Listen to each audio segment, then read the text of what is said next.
around the world, and we'd picked the best people for each of the roles individually, met them, auditioned them, whatever, offered them the role, they'd accepted the role. We were happy, but the unknown thing was that none of them had worked together before. Most of them had never even met each other before.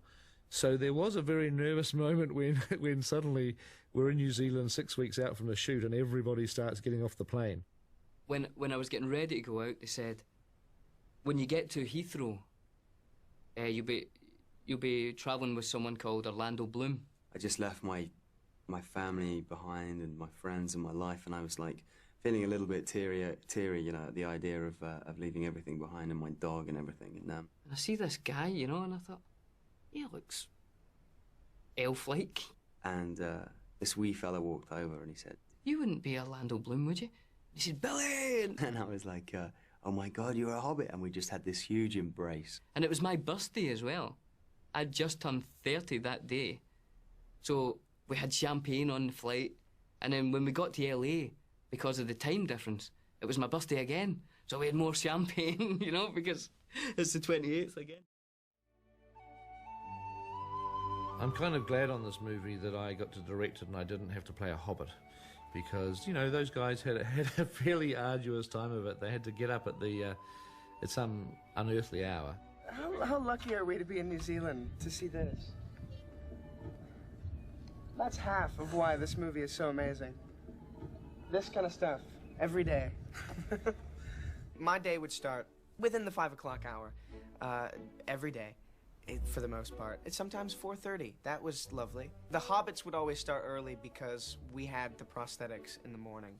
Our makeup took mostly about 2 hours. Glue was painted to the bottom of your feet.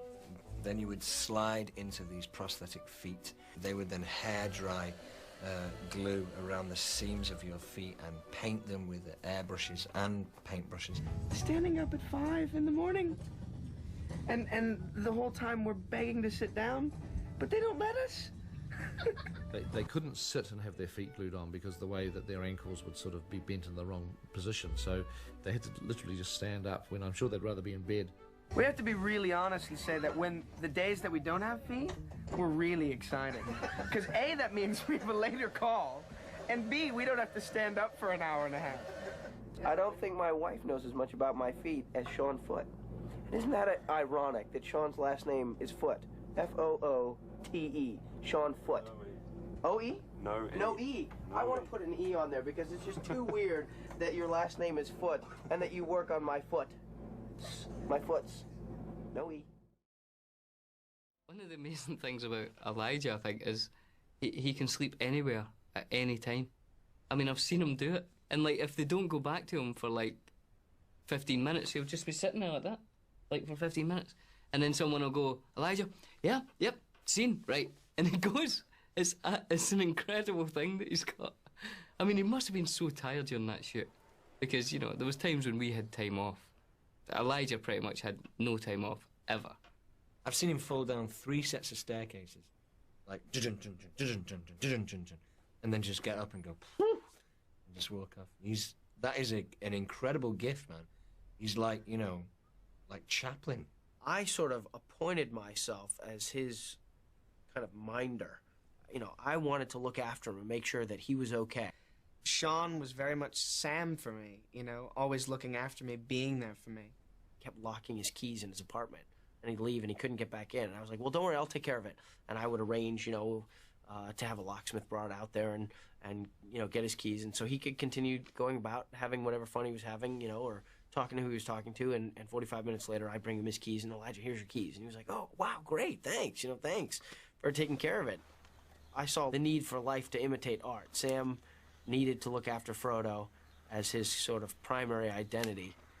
As the Fellowship started to coalesce, that was the job I carved out for myself. Sean Astin is just a very cool man. He had a different experience than the rest of us hobbits because he's got a family, of course. He was there with his wife Christine and his beautiful daughter Ali, who we were all uncles to her at the end, you know. Sean is a very kind of untrusting individual when it comes to safety. He's going to hate me for saying this, but it's true. he always had to check out everybody else's job and make sure that they were doing their job properly, because he didn't necessarily trust that they had it all under control. And there was one such instance when we were in a helicopter and we were in a kind of treacherous mountain area. It wasn't easy to land and it wasn't easy to take off. Elijah, Billy and I were just having so much fun because we were in helicopters and we were saying to the guy, could you try and flip over, or could you do some banks, or, how close could you get to that mountain? And, if we put a bike down, could you pick it up by its wheels and all that kind of stuff? And they're talking and laughing and scratching, and I can see that, like, all three helicopters are making their way in, and ours is the first one to go, or second one to go. And I'm like, you guys, shut up. They're talking. They're like, Sean, and they know what they're doing. They're safe. And I'm like, oh, man, this is not good. And Sean immediately starts, like, drilling the pilot of the helicopter. Like, all right, do you know that you've got, like, 2 guys behind you waiting to come in? Do you know, are you cool to, like, take off? And asking him all of these kind of safety questions that I'm sure this pilot had completely under control. And there was also a point where Elijah and I and Billy and Sean had been dropped off at lower altitude, and we were there for about half an hour waiting for a helicopter to pick us up.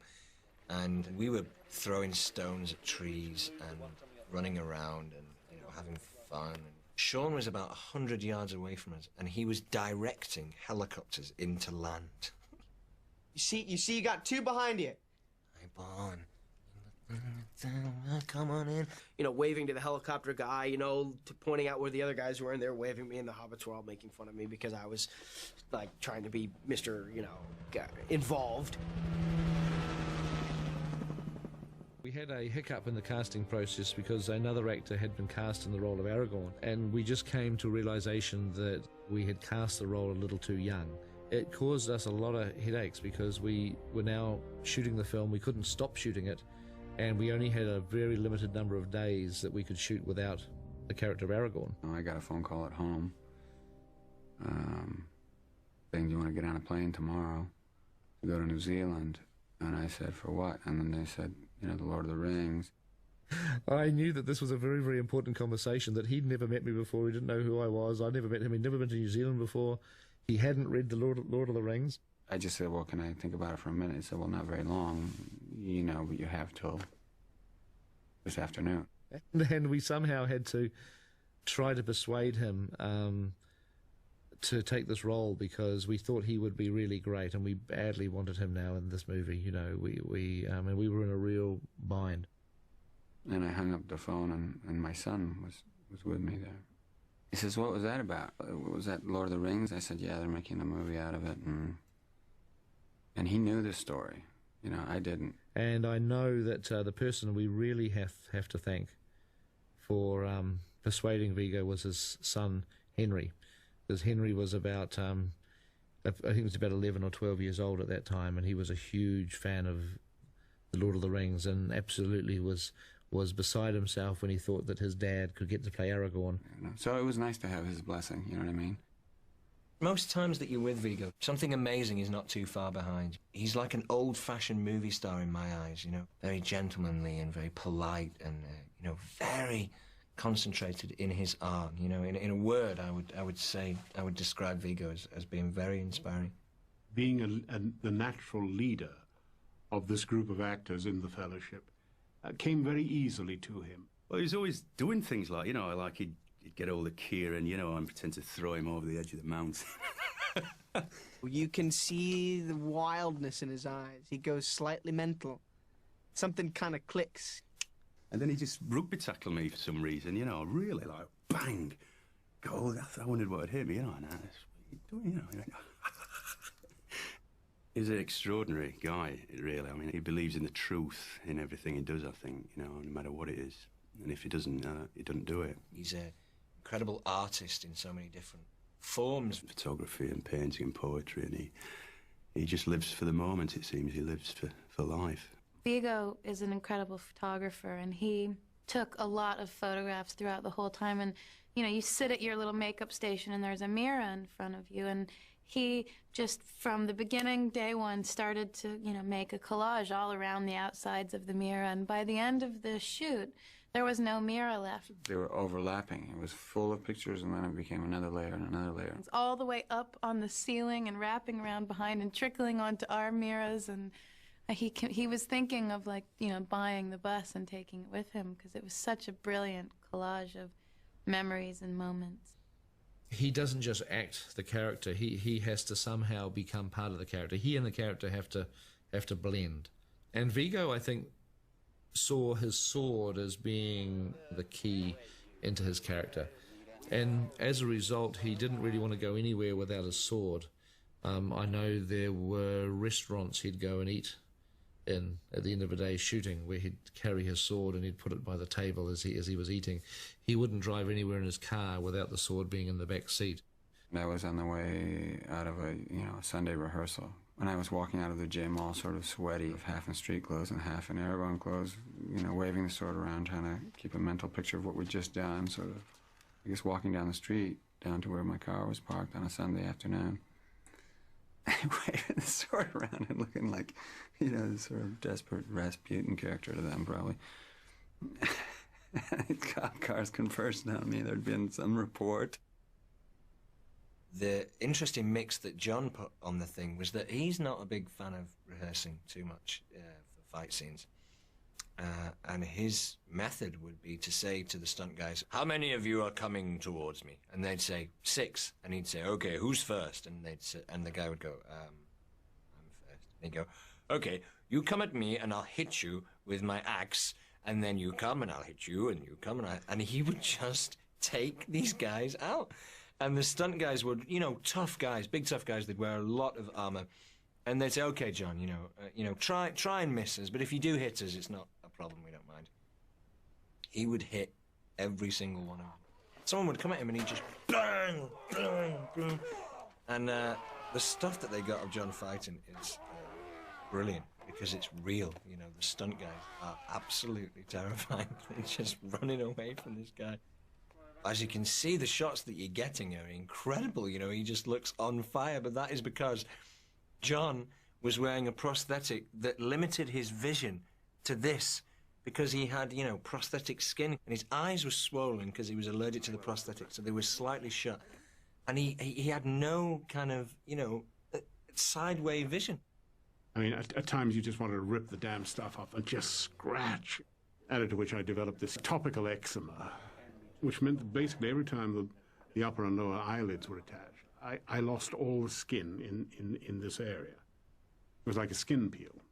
And within hours then it would swell, and it would turn sort of lobster pink, and then, it would just be covered with lymph.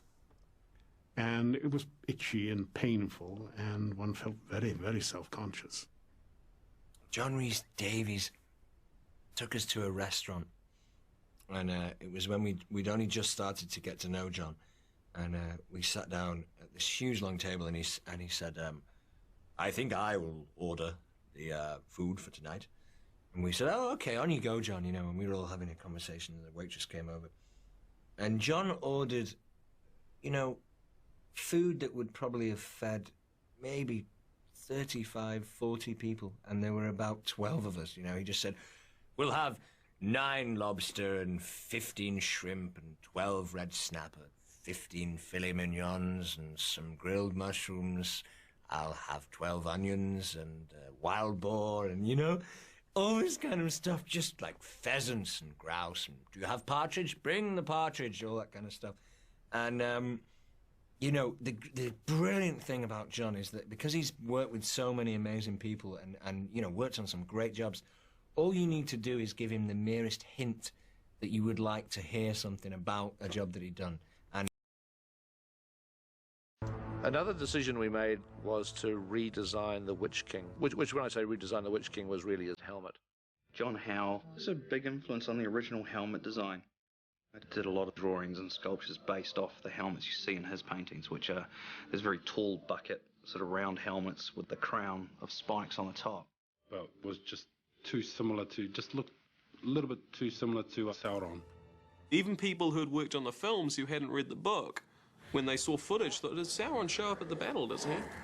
You fool! No man can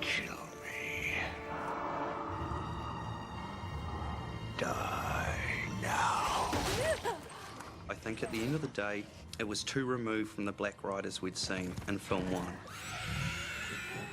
What we came to realise was that in some way we needed to pay design homage back to the wraiths on the horses. So Warren Mahi threw his great sensibilities into it. I remember Pete saying that he wanted to have a big tall spike that got bigger and bigger and bigger. And the original designs had small spikes around the outside that got bigger as well. And he wanted the whole face to feel quite long and, in a sense, resemble the Black Riders. He wanted you to think that underneath that helmet was the hood as well. You take out eyes. Start the first move, but obviously don't swing it. We'll just cut it. I like the spikes. The spikes somehow evoke the crown of thorns. I don't know quite what that means, but it kind of has this ring of spikes, and he just I think the helmet design is really cool, actually, and I'm glad that we did it. And it gives him his own specific character and personality. In addition to the helmet, we redesigned his mace. We had made a mace for the Witch King. And I looked at the first one that they built and I just said, it's okay, but we need to make it bigger. Okay, so we made it bigger. And Pete came back and said, no, I need it bigger again. So we made it bigger. And everybody's going, oh my God, this thing's getting huge. It's totally impractical now. You need a big wrist. Well, it went from impractical to ridiculous. I mean, this thing was huge. And I'm like, hey guys, I'm embarrassed to take this on set. I'm going to get laughed off set. This is so ridiculously large. Oh, Andrew? Yeah. And so I sort of hid it under my jacket as I walked through all the armour techs onto set so I didn't get a ribbing. And I went up to Pete and I said, look, Pete, this is what we've come up with for the Witch King. Pete gets it. He's flaying it like this. He gets one swing, and then the handle catches in his lapel, and the momentum, he's going around. It's so funny, and it nearly flips him over, and it hits the ground, and it's caught in his jacket. And it's like, you don't think the head's just a little bit too excessive, do you? And he goes, well, I was actually thinking it's about 50% too small, and I'm like, oh no, please. And it ended up being this enormous cast iron spiked thing. Some people call it a mace, some people call it a morning star. Oh God! Either way, I ended up calling it damned heavy, because it was damned heavy. It ended up being so large that you actually couldn't pick it up. Right. And so I'm laying on my back in the scene, and I'm lifting it up into camera shot for him. Once again, Faith and Pete, when you finally see it in the movie, it is ludicrously large, but it works because it's ludicrously large. I mean, you see that thing, and you see the look on Eowyn's face when she sees it. She's terrified. I don't think it jars anyone out of the moment. I don't think it stops people to think, God, that's a little daft. I think they just accept it as a piece of Peter Jackson's storytelling.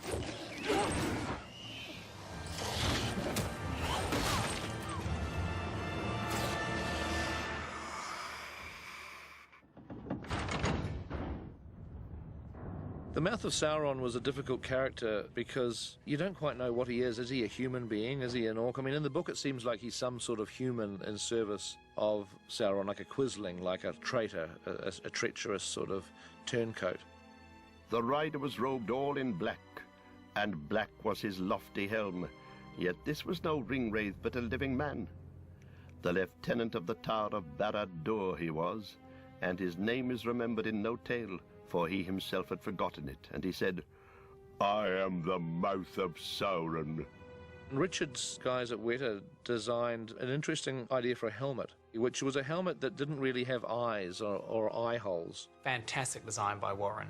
It's kind of half warrior, half priest, quite disturbing. I'd been there long enough at Weta, and I mean this in the best possible way, for Richard Taylor to pigeonhole me into evil guys. I mean, that's fine. I mean, I love that. I love that. That's cool.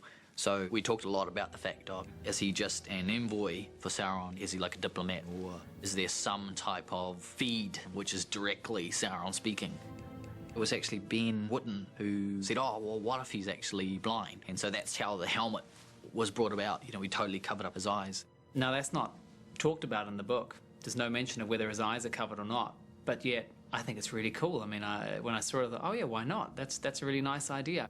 And then this evil mouth, the idea that every time he spoke, his language was so evil that it would crack the lips or the skin of his face.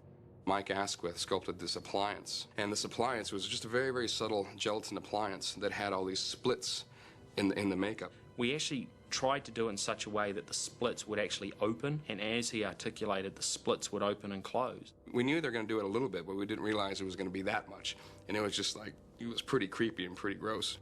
When Pete told us who he had cast for the mouth of Sauron, we were really buzzed because we really enjoyed Bruce Spencer's character out in Mad Max, the gyrocopter pilot, this nutty guy. And so we did this makeup on Bruce, and I remember Bruce saying, he says, "Oh, what did I ever do to Peter?" I said, "You're not going to see anything of me in this." And all you saw was just this little mouth with these dentures going, "What did I ever do to Peter?" I've never been so submerged in costume, makeup and masks, etc., as I have been in this. I've got a cold sore that's obviously gone wrong. I haven't been taking my antibiotics. He had a hell of a time because we were shooting at Ruapehu and his horse was misbehaving and he was blind. I mean, he couldn't really see anything. My masters, Sauron the Great, bid thee welcome. We said, well, you're going to have to ride the horse up and stop it on this mark on the ground. And he couldn't see the mark and he was totally...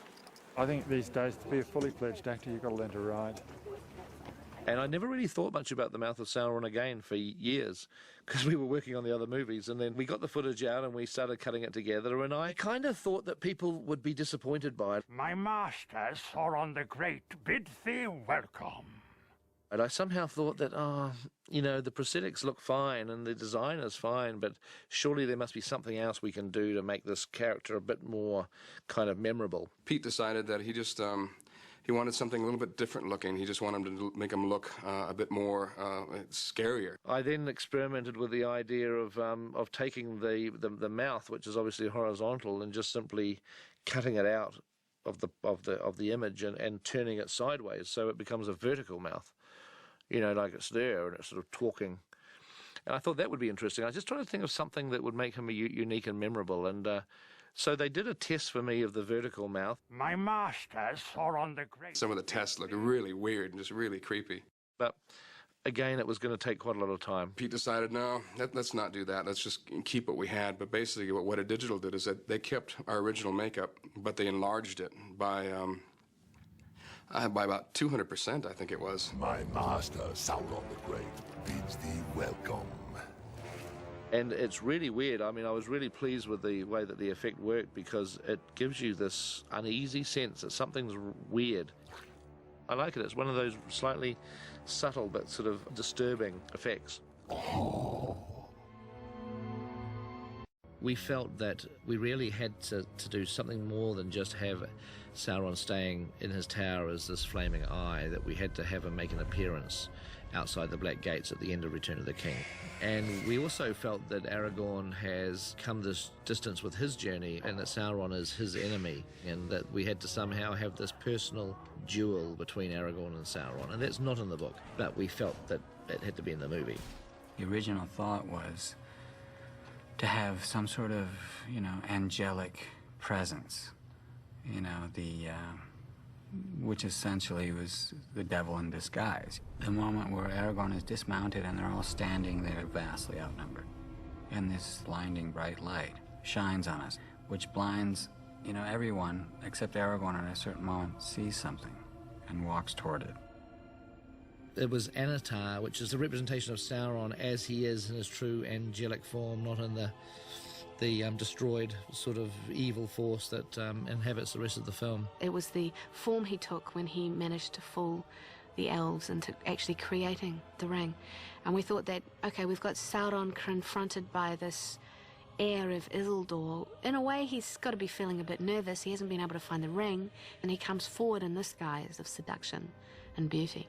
Then the angelic figure suddenly turns into Sauron and attacks Aragorn. We played around with the idea that Sauron comes out and he's even bigger than he ever was before, but Pete kind of knew that those 14-foot monsters very, very, very rarely work. We were trying to make Sauron look like he was way bigger than he really was. I mean, it was an actor in armour who was not much taller than Viggo. And what we originally shot was, you know, 3 days of fighting this whole, you know, knockdown drag-out with Sauron.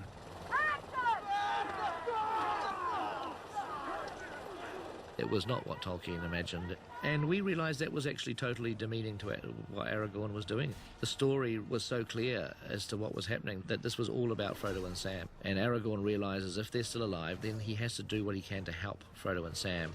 And so Aragorn's heroism is not a one-on-one duel with the big villain. His heroism is his attempt to put his own life and the life of his troops on the line in the vague hope and dream that it somehow may give Frodo and Sam that little opportunity to help them complete their mission. But we thought, well, we have to have Ego doing some sort of a heroic fight, and we thought, what's a worthy foe for Aragorn if it's not going to be Sauron? And we thought, well, a troll, a big, mean, armoured troll, except we had not shot any footage of Ego fighting a troll. But we had shot the Sauron fight, which we had long since discarded. In the end, we used what we could, mostly on my side, and then added the troll. And then when we decided to ditch the whole Sauron fight and to simply, you know, make it more about buying time for Frodo, you know, I thought that, well, all this bright light footage that we have of looking and reacting to the light, that there was no way we could use that. But then it was actually Viggo himself that said to me, well, you know, we could use some of that footage if we had the idea that the eye flares out. It's almost like it's beaming in on Aragorn. It's psychically affecting him. That worked for Pete, I think, because it intercut with what was going on with Sam and Frodo.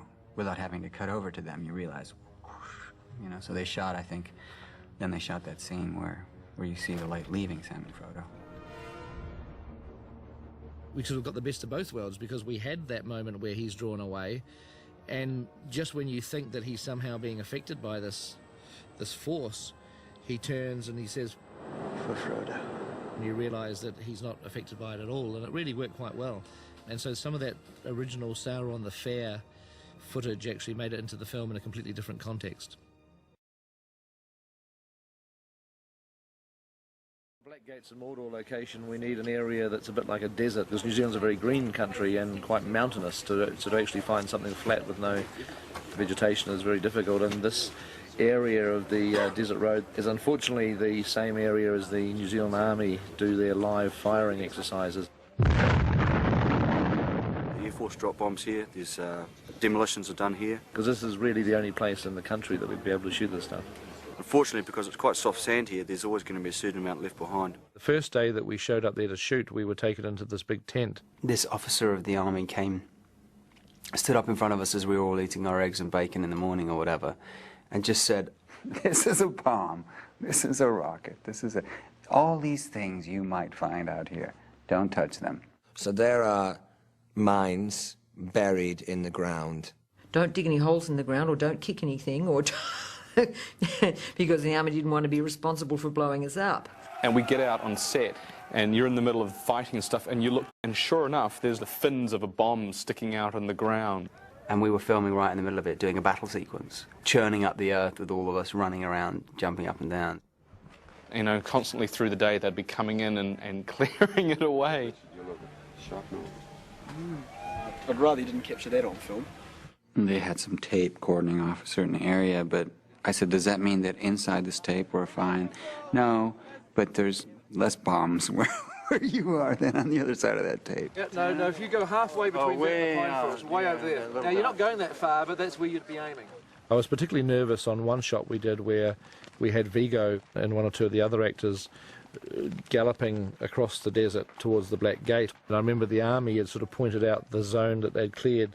I think that they went a little further than they were supposed to, and I think we were all hoping like hell they weren't going to step on a landmine or something, but they didn't.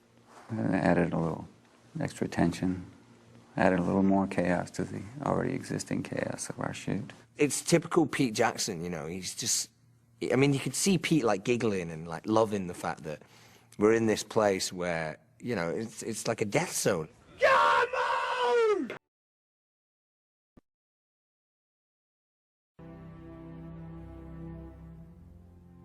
I will not say do not weep, for not all tears are an evil. Well, I think we were all semi-dreading the Greyhaven sequence, and also, you know, in a sick kind of way, looking forward to it, because as actors, To be crying all day and to be in a state is one of the ultimate places that you can go. A lot of people have said to me that that must have been like the final thing you shot was the Grey Havens, was you guys saying goodbye to each other. And it wasn't. It was right in the thick of principal photography, and we had to think, what have we been through? We hadn't been to Mordor and back. So even though my mind knew that, okay, we were going to have this big experience, and this was after the big experience, I was a little uncomfortable, hoping that it would have hit the right emotional pitch. So we spent the whole day doing this scene, and basically in tears, like for the whole day. And you know, it just gives you a headache, and it's really hard to get to that emotional pitch. It is time, Frodo. But I think it was also difficult because we could imagine ourselves having to say goodbye to each other, and that was a difficult thing to accept, and that made the scene all the more emotional. So when the end of the day came, although it was a great day, it was like, oh, thank God, that's over, you know, that's, you know, and we've got it, and that's great. Next morning we come in, and it turns out that Sean Astin, during dinner break of the day of the Grey Havens, had went off to make a phone call or something, and took his costume off. So when he came back, he forgot to put his waistcoat on, or vest, as you call it in the USA. And it didn't have the right vest on. Oh. I didn't have the right vest on. So we had to reshoot it. Can you believe that? That this scene that was just like so kind of emotional, but then you had to go back knowing what it was going to feel like, filming another whole day of that. So it was like, oh. It was one of those moments where you felt that you captured magic and you didn't know whether you could ever do it again. We were just crushed. You know, we were just all so deflated. And I remember the three other hobbits looked at me like, we will kill you, you jerk. I mean, I felt so sorry for Sean Astin, but I was part of the witch hunt that went on. He'd come on set and we were like, that's the way, are you sure that's the waistcoat? It's not a brown one, it's not a blue one. Cool, thank you. And then they got the negative back. They got a call from the lab with the redo that we had done with the right vest on. We went and looked at the stuff, and it was the most dispiriting thing because the majority of it was out of focus. I had the job of having to go to the Hobbits the following morning and say, hey, I saw the footage last night. And, of course, they're all going, yeah, and you know, they're wanting to hear how great it was. And I'm saying, we're going to have to shoot it again. It was out of focus. And I could see this horrible moment on their faces where they thought I was joking. You know, it was one of those situations where I wished I was joking. I wished it was a joke. Because they were just going, Peter, oh, yeah, oh, yeah. You know, it was like Peter's trying to pull our leg again, and it was like, guys, I promise you I am not joking. This is absolutely serious. So we had to redo it again. And then everybody was like, they were double mad at me. Do you have the right vest on this time? Like, we don't have to do it a fourth time because... We got it again. We did manage to get it as good, fortunately, but it was just one of those kind of horrible moments. If you were to say to an actor, we will give you a guaranteed get-out-of-jail-free card if you want to choose one day where you never have to do that day again, I think all four of us would have said, Grey Havens. There's the irony, you know, that's the journey. That's how we earn our stripes, you know. Involved in a close, near-death experience, really. It was kind of traumatic. We were filming the scene where the hobbits run to the Brandywine Bridge and get on the ferry. And we were rehearsing, running very fast as we could down this wooden bridge, and then jumping onto the ferry. And then in one of the times, as we ran down to get to the ferry, Dom got a wooden splinter through his foot. An amazingly tough splinter, I think probably made of titanium. You think somebody cut his leg off? The sweat was pouring off him. You know, like every time I put pressure on my foot, it was just an excruciating pain, like going up my foot. I thought he was going to pass out at one point, and everybody thought it was something really, really kind of serious. And I was saying to all the boys, I was saying to Elijah and Sean and Billy, I said, you've got to come over and see them take this splinter out, because it's going to be a whopper, you know. It's going to be like this big, and I'm going to get it framed. And they take out this tiny splinter. And I was like, I cannot believe you made that fuss over that splinter. I kept it. I kept the splinter. Still got it. So after that, whenever, like, Dom did something, he'd start sweating. If anything happened, is that a splinter? Are you okay? And he'd be like... "Grr." Shortly afterwards, we had to go to another location, which was in the Remarkables in Queenstown, by a lake, to shoot a scene. Well, Sean absolutely did not want to fly, and said, look, I'll take the ski lift up, and then I'll walk the rest of the way.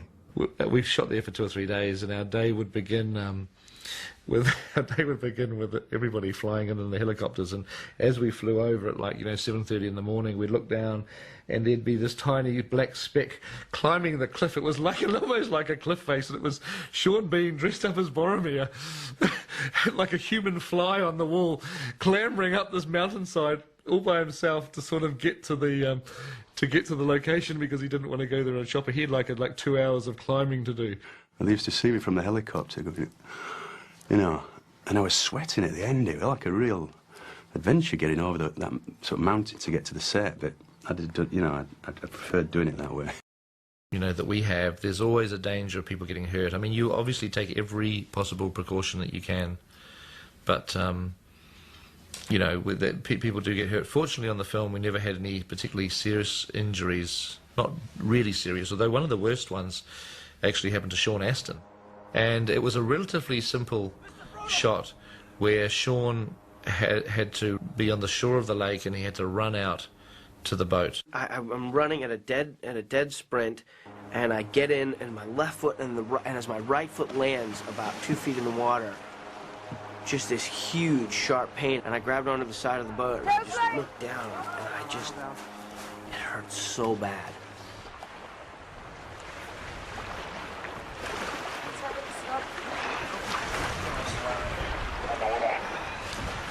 Let's sit him down and have a look at his foot. Marky, where are you?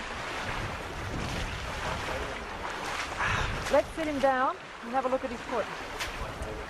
You want to sit on the bench, or you want to sit on a chair? His foot had virtually been completely impaled on this shard of glass.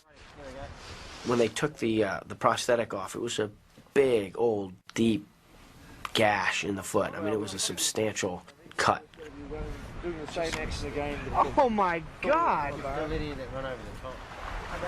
It's a lot of blood, man. Mike will get a It's a lot of blood. Probably gonna need a bit. To dry it off.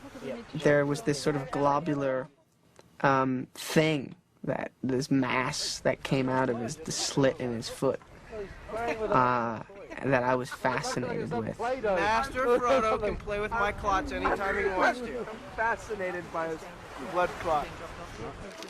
We were a good hour and a half's drive out of Tiana. It was a long way. It was quite remote. We called for a chopper to come in because we knew we needed to get him to a hospital very, very quickly because there was a lot of bleeding.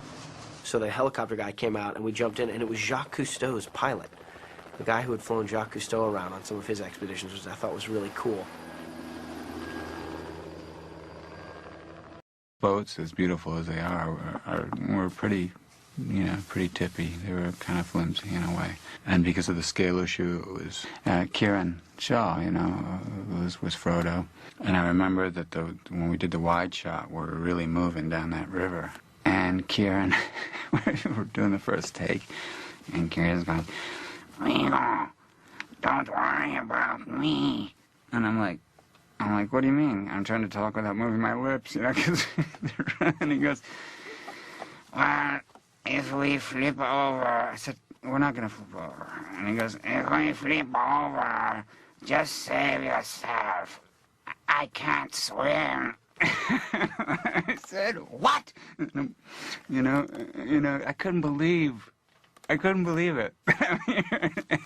And then I got really nervous. Like if someone's watching you driving, you start overcoming. And I was like, every eddy now became fraught with, possibility.